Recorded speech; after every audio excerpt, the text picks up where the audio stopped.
Hi everyone, this is Paolo Tezzon and I am the Research and Development Manager for Diapason loudspeaker system, Brescia, Italy. And I'm very happy to welcome you to this second episode of the series of short video clips we are putting together in order to make you have the maximum amount of information and the most deeper insight possible on the technology relative to our latest creation, the beautiful Didascalia that you can see behind me. If you haven't seen the first episode, I highly recommend to start from that one. You will find it in all our platforms. It was about the Twitter. This time, in this current episode, we are about to discuss the Midwoofer, which is the beating heart, the main engine of the whole Didascalia project. As I already mentioned in the previous video, what happens with the transducers we designed for Didascalia is something big for a company like Diapason, simply because we had the beautiful chance of design from scratch, according to our ideas, according to our vision, all the transducer equipped in Didascalia. And of course, this is a beautiful technological platform which will be used in the incoming Diapason project.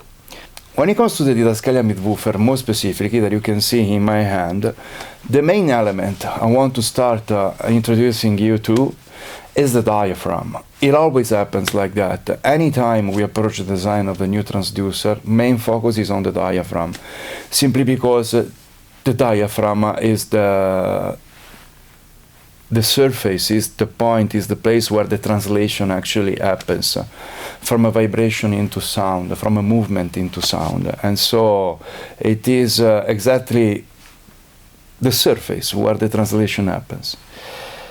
Like it happened on the Twitter, we look for a natural material. I forgot to mention on the Twitter episode that the diaphragm of the Twitter is coming from Karl Müller, Germany. Karl Müller, for those of you who doesn't know, is the best of the best producer of moving parts for loudspeaker system dedicated to the highest quality music home reproduction. And the diaphragm, the cone used in this Midwoofer, makes no exception. This particular cone is an air-dried cellulose pulp cone with injected nylon fibers. So it is a material extremely interesting and which proved itself to be very effective when it came to putting together some high-quality reference, I would say, reference level studio monitors. And this is not a small detail, because the history of the Diapason brand is rooted inside the monitoring of music recordings.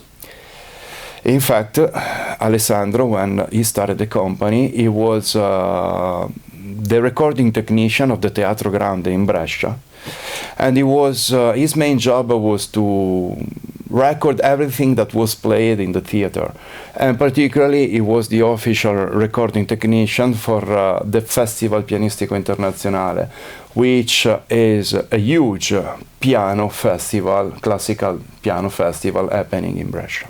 And he needed a studio monitor. The Prelude, the very first Diapason design, came out of his own need to have a reliable mixing and mastering studio monitor. Therefore, picking for our Midwoofer design a diaphragm which became popular because it was used in transducers which then were used in high quality and extreme quality, I would say reference level studio monitor, was an obvious choice for us. But we went a little bit further. In fact, this particular diaphragm has been treated with a very special coating which is not covering the emitting surface, but it is instead sucked into the fibers. And this is due to the fact that the job of this transducer is the toughest one, because it has to reproduce both the mid-frequency and the low frequencies as well. And such a challenge requires a diaphragm being capable to be reactive enough to correctly reproduce every single nuance present, for instance, in a beautiful female voice. But at the same time, we need this diaphragm to act like an effective piston. The pistonic behavior required for reproducing the low frequencies is equally important. Therefore, Thanks to this special treatment, we were able to reach the perfect mechanical setup of the cone itself. Of course, such a beautiful diaphragm has been implemented with the best of the best when it comes to the magnet system. I mentioned in the previous clip that the development of the diapason transducers has been carried on thanks to the amazing support and cooperation with Scanspeak Denmark.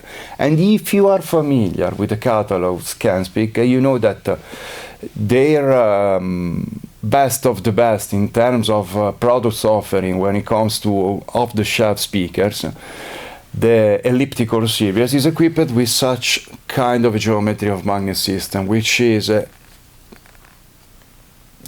of this world in terms of construction.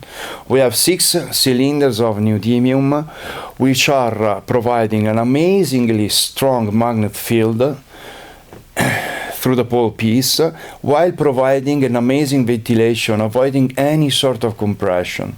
The T-jog is partially realized in copper, avoiding any sort of intermodulation distortion. And there is nothing better than this when it comes to magnet system. That's why the performance of Didascalia is surprising everyone for its ability to being extremely natural, but at the same time extremely fast and transparent, and with amazing amount of articulation both in the midband and in the low hand. That's because of this beautiful design magnet system. Thank you very much for your attention, and let's see each other in the following video clip. Bye bye.